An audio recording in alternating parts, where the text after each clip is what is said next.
Tiatsika fa ny fahasoavan'Andriamanitra miaraka amintsika. Isika fa ny fahasoavan'Andriamanitra miaraka amintsika noho izoroantsika sandrivaky sy asantsika miaraka aminy. Ny fianakaviana no taniketsa ipoirany vocation. Déploie ton cœur et viens nous sauver. Délivre-nous de nous, délivre-nous de tout. Fa sisika tokoa fa ny fahasoavan'Andriamanitra miaraka amintsika. Sisika fa ny fahasoavan'Andriamanitra miaraka amintsika noho izoroantsika sandrivaky sy asantsika miaraka aminy. Fa olo raika atokotran'isika ao aminy, fianakaviana iray ao aminy, tsy misy hevitrevitra. Ny olo no mampizara indraindray, fa Andriamanitra i Jesoa lay mpiandrony tsara ran'olotra ny aina, olo raika. Ary ao amin'ny fiangonana, ao amin'ny eglizy dia sambatra antsika mahasapa an'izay.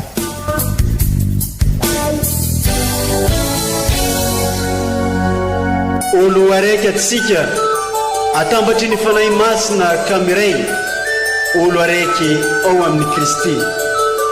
Fandaram-pampianarana iarano amin'ny son excellence Monseigneur Benjamin Marc Caramarson eto amin'ny radio Fania.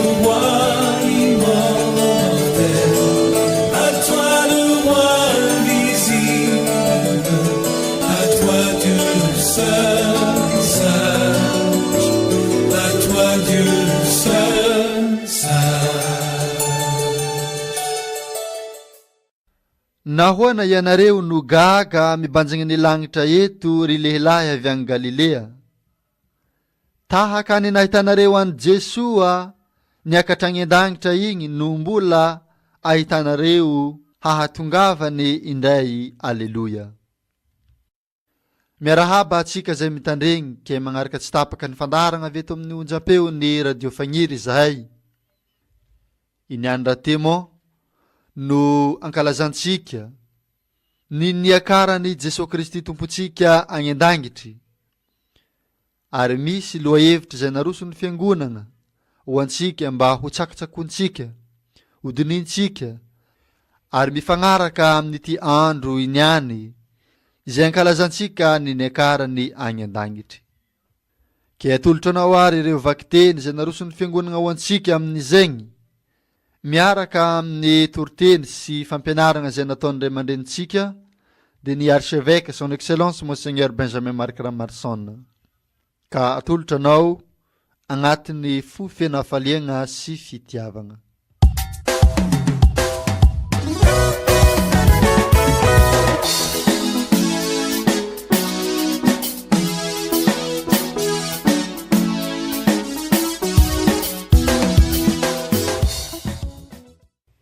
Vakiteny masina voalohany. Boky mitantara ny asan'ny apôstôly. Ry Teofily, efa voalazako tamin'ny boky voalohany ny zavatra rehetra nataony Jesoa sy nampianariny hatramin'ny andro nampiakarana azy, no nefa nomeny ny didy tamin'ny alalan'ny fanahy masina ny apôstôly zay nofidiny. Taorian'ny jaliany dia maro ny pirofo nentiny nanamarinany tamin'izy ireo fa velona tokoa. Sady niseho taminy nandritra ny 70 andro izy. Ary nilazalaza ny momba ny fanjakan'Andriamanitra tamin'izy ireo. Ary le niaraka tamin'izy ireo igny izy, dia nanafatra azy mba tsy hiala ao Jerusalema, fa iandry izay nampananteneny ray, araka ny efa renareo tamin'ny vavako hoy izy. Fa ijoany nanao batemy tamin'ny rano, ary ianareo kosa atao batemy amin'ny fanahy masina, raha afaka andro vitsivitsy. Ka izay tafangona teo dia nanontany azy hoe, Tompoko, amin'izay va ny fotoana nangananao ny fanjakan'ny Israely indray? Fa hoy navaliny azy ireo, tsy ianareo ny mahalala ny andro, ny fotoana izay efa nalatry ny ray amin'ny fahefany. Fa rehefa idinan'ny fanahy masina ianareo dia azo hery. ka ho vavolombeloko any Jerosalema sy erany Jodea ary Samaria ka hatrany amin'ny faravazan-tany. No nefa nilazay zany izy, dia nakarina teo anatrehan'izy ireo, ary nisy raona nanakonazy, ka tsy hitany mahasontsony izy. Raha mbola nibanjina ny lanitra teo izy ireo, tamin'ny Jesoa nisondrotra ihany, dia nireo nisy roa lahy ny akanjo fotsy, niseho teo anilany nanao hoe, ry lehilahy avy any Galilea, nahoana ianareo no mijanona eto mibanjona ny lanitra? Iny Jesoa nalaina taminareo any an-danitra iny, dia mbola ho avy indray tahaka ny nahitanareo azy niakatra any an-danitra. Izany ary ny tenin'ny Tompo, isaorana ny Andriamanitra.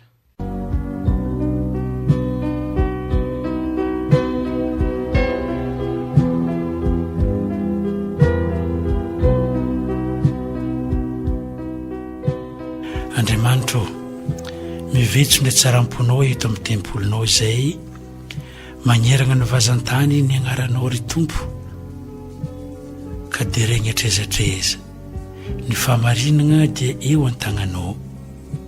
Salamo fafito amby efapolo andininy fahafolo ka hatramin'ny faraika ambin'ny folo.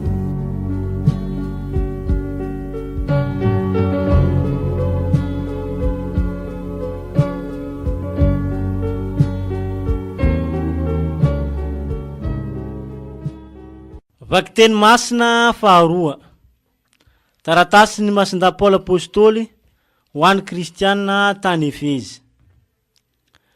Ry kristianina havana, Andriamanitra rainy Jesoa Kristy tompontsika, rainy voninahitra, dia hanome anareo ny fanahiny fahendrena amam-panambarana hahalala azy tsara, ary mba ampahiratiny tsara ny masy mipanahinareo hahalala izao, ny fanantenana ny antsoinanareo, ny habeny voninahitry ny lova no maniny ho any olo-masina, ary ny hahalebeny fanahiny moapampana ho an'izao ho an'izay mino, hita amin'ny fiasany heriny tsy toa, naharihariny teo amin'ny Kristy izany heriny izany, tamin'ny nananganana azy ho velona, sy nametrahany azy teo ankavanany any an-danitra, ambony lavitra noho ny fiandrianany rehetra,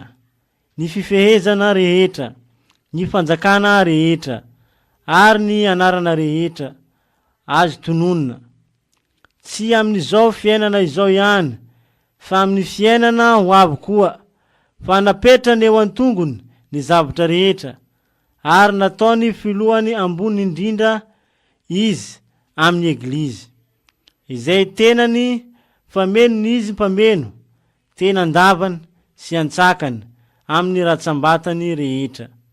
Izany ary ny tenin'ny Tompo, isaorana ny Andriamanitra.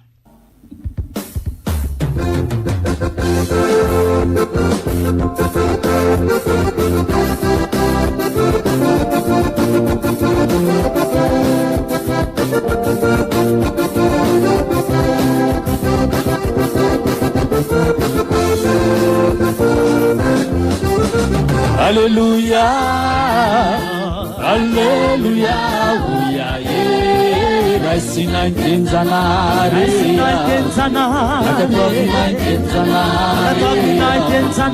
bateni masina simaera, alleluia, alleluia, alleluia, uya ye, raisina intenzanare,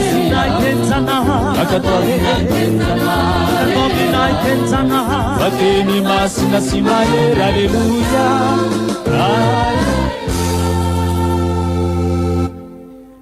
Evanjely masigny nosoratan'ny masindahy Marika ny toko faheniny ambin'ny folo, andiny fadimy ambin'ny folo ka hatramin'ny faharoapolo. Nakarigny agny an-dagnitry izy ke mipetraka eo ankavanan'Andriamanitra. Tamin'izany andro zany, niseho tamin'ny 12 lahy Jesoa, ary nilaza tamin'izy ireo hoe, mandehana ianareo amin'izao tontolo zao, mitorian'ny evanjely amin'ny voary rehetra, izay mino ka atao batemy dia ho voavonjy, fa izay tsy hino dia ho elohiny.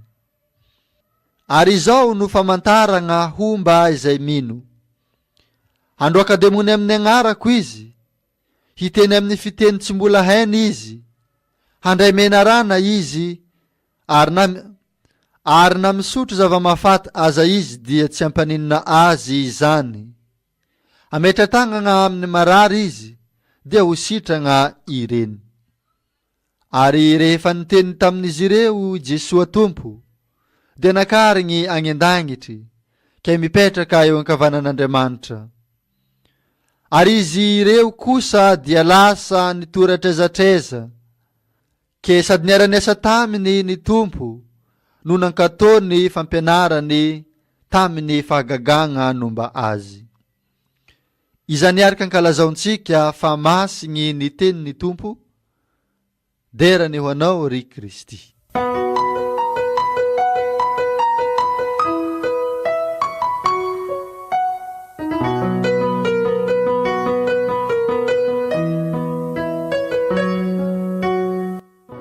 Re kristianina havana, 7 andro izay isika no niarana ankalaza ny Paka, zany hoe i Jesoa nandresy ny ratsy ary isika miaraka aminy, ary izay nitika ny batemy, ary izay no toky nataosika tamin'ny sabosy masina, ary dia niarana makivaky an'izay 7 andro izay, ary sika nandinika ny banzina ireo toetra ilaina mba hivelomantsika ny maha kristianina sika, zany hoe mpiaradia amin'ny Kristy, mivelona tahaka ny Kristy, manorina ny eglizy velona eo anivon'izao tontolo izao, na dia sy anisan'izao tontolo izao azy, ary dia mitondra sika amin'izay fiomanana akaiky dia akaiky amin'ny filan-kevitra pastoraly, anorenasika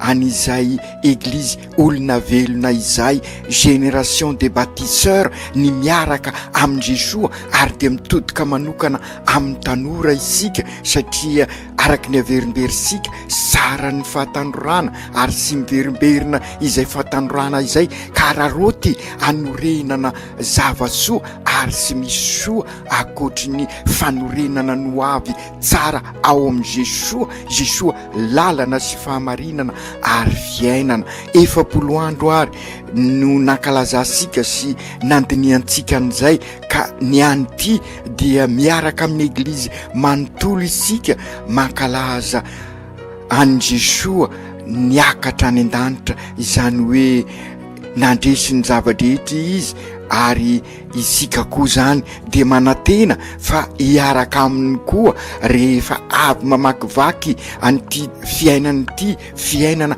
ararotsika mba hanorenana zava-soa, zavatra tsara, ka mipetraka amin'ny tantara toa ny Lucien Botovasoa vao nankalazay isika sy ela ny nanambarana azy olo sambatra. Izy dia mpanorona tokoa izy, marina ny maty martiry izy, fa ny rana latsany no azo lazaina fa namelona ny eglizy eto Madagasikara, ka natonga ny eglizy eran-tany manambara azy ho olo sambatra, ka mipetraka eo ankavanan'Andriamanitra ary i Jesoa ankehitriny any an-danitra izy, zany hoe any amin'ilay toerana ivatanantsika ihany koa, io ny vocation sika mba ho fianakaviana iray, olo raika ao amin'ny Trinité masina isika. Ka ny vakiteny arosiny eglizy amin'ity andro fankalazana ny karan'ny Tompo ity dia mampandinika sika ary an'izay rehetra voalaza sika teo, na ny vakiteny voalohany ny asan'ny apôstôly, na ny vakiteny faharoa, na ny evanjely, samy mitantara an'izay. Ho indrindra ny evanjely, rehefa niteny tamin'izy ireo Jesoa dia nakarina any an-danitra ka mipetraka eo ankavanan'Andriamanitra. Ho ihany koa ny boky mitantara ny asan'ny apôstôly, noho ny efa nilaza zany izy dia nakarina teo anatren'izy ireo, ary nisy raona nanakotra azy ka sy hitan'ny masony intsony izy.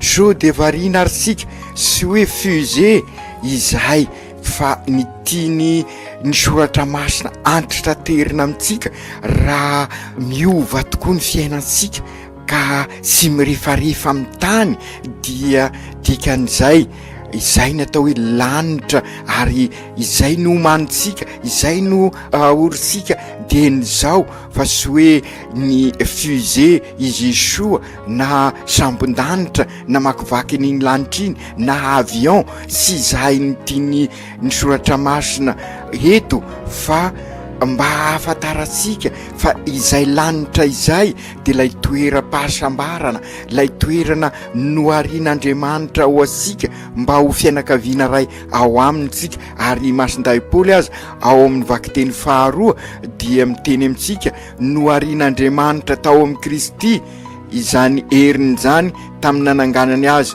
ho velona sy nametrana azy teo akavanana any an-danitra dia izay ihany koa ny anjara-piainantsika raha miombona amintsika androm-pahasoavana ho antsika androm-pifaliana ho antsika ary izao satria olona iray raha amintsika dia i Kristy satria tena olombelona sy tena Andriamanitra i Jesosy ka izay maha olombelona feno azy dia olona ray raha amintsika izy ary dia any an-danitra izy ankehitriny ka noho izany fanantenana ho ansika rasambatany koa izay toerana misy an'i Jesosy toeram-boninahitra izay any no ivatanantsika ihany koa raha vita ny fiainantsika eto zany hoe tsy maintsy misy farany izao fiainana izao ary dia izay ihany koa ny fampianarana tsy maintsy ho fantatra sika fa izao fiainana izao tsy maintsy misy farany ny fahafatesana manambarana izay fiafarana izay fa ho an'ny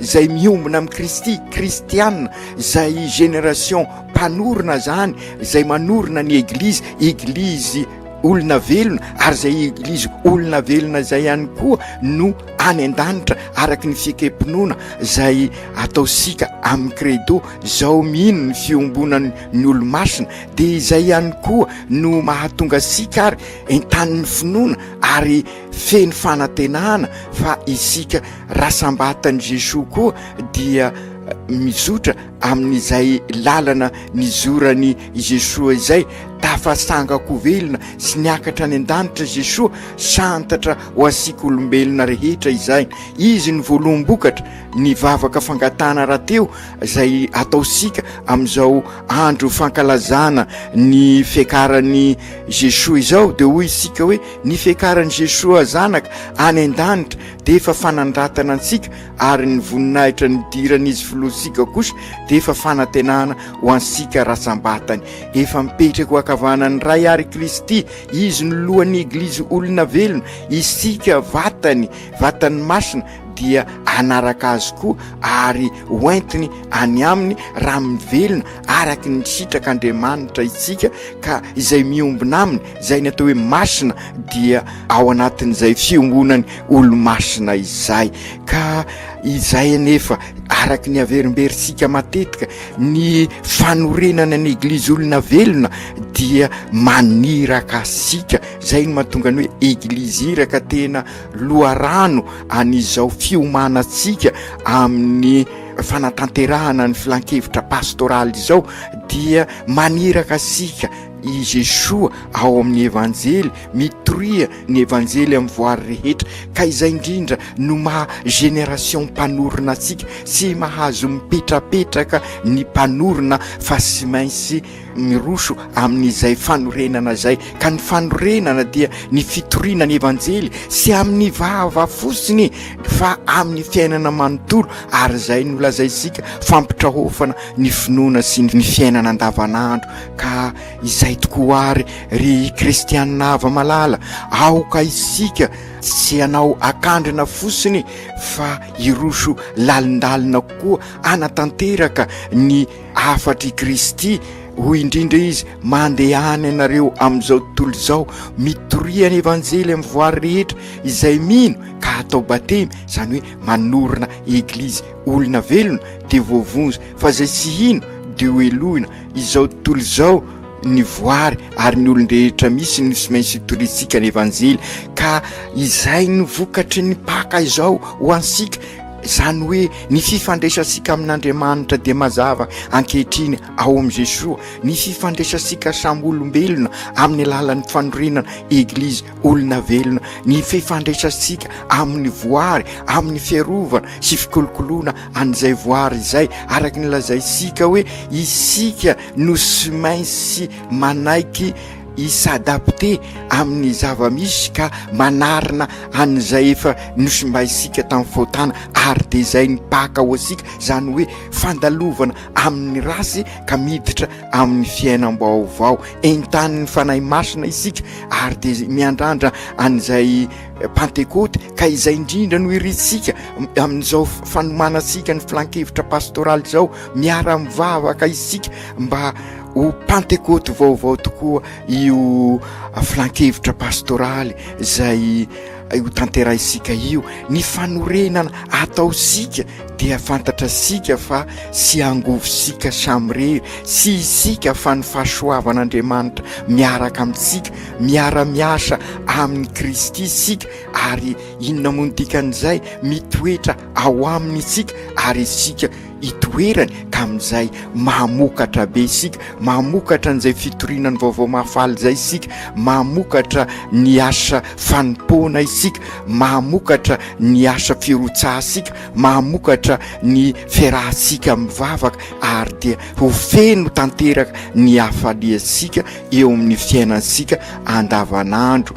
Ka maro araky ny voalazany ny evanjely, araky nyreo tenin'Andriamanitra, misy famantarana maro momba an'izay mino, amin'izay manorina ny eglizy olona velona izay, ka izay indrindra no amarana sika ary sady hitondra fanantenana ho ansika. Maro ny famantarana zay iseho eo amin'izay mino araky ny voalazany ny evanjely. Rehefa nakarina any an-danitra dia nisy raona nanakotra azy, sy hitany maso intsony i Jesosy, zany hoe sy hitasika sony i Jesosy, ary sy hitasika araky ny fisehony andavanandro, fa eo anivosika izy araky ny averimberisika, ka maneraka sika mba iombona amin'ny bebe kokoa, araky ny lazaisika sy Andriamanitra lavitra no Andriamanitra sika, sy firehekevitra no araisika, fa olombelona, olona velona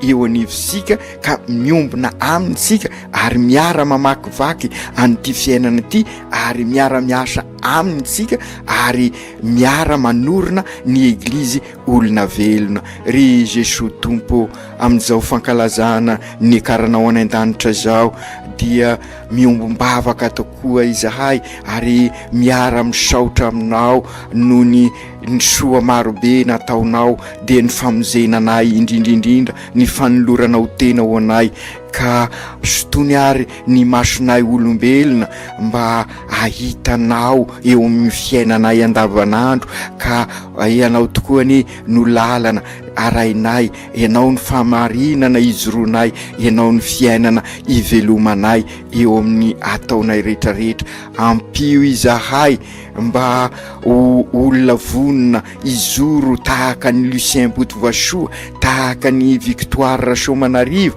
ka vonona anorina an'izay eglizy olona velona zay.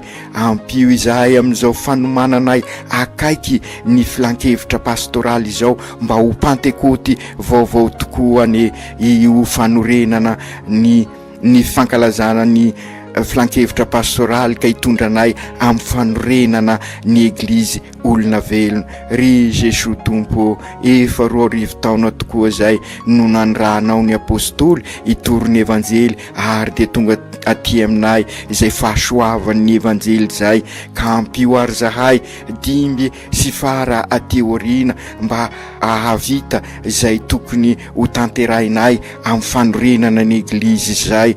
Omeo mpiasa ny eglizinao, omeo pretra, omeo religiozy lehilahy sy vehivavy, omeo laika apôstôly mikatroka mahery fo, mpanorona anitatra ny fanjakanao.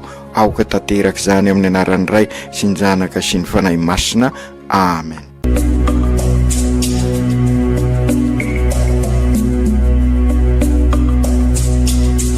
Tsy atsika fa ny fahasoavan'Andriamanitra miaraka amintsika.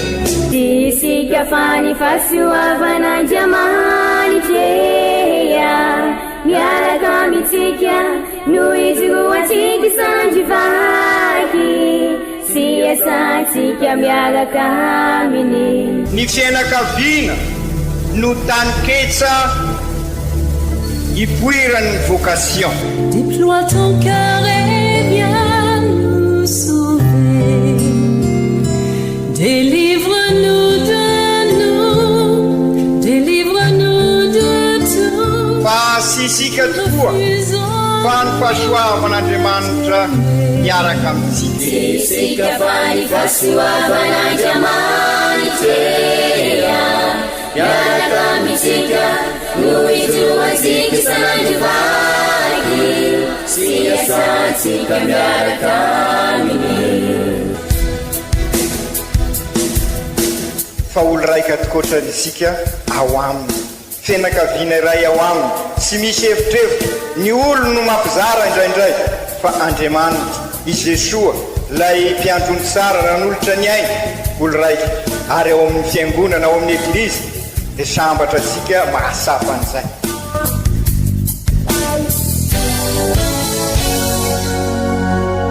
Olo araiky atsika atambatry ny fanahy masina kamiray, olo araiky ao amin'ny Kristy. Fandaram-pampianarana iaranao amin'ny son excellence Monseigneur Benjamin Marc Caramarson eto amin'ny radio Fagniry.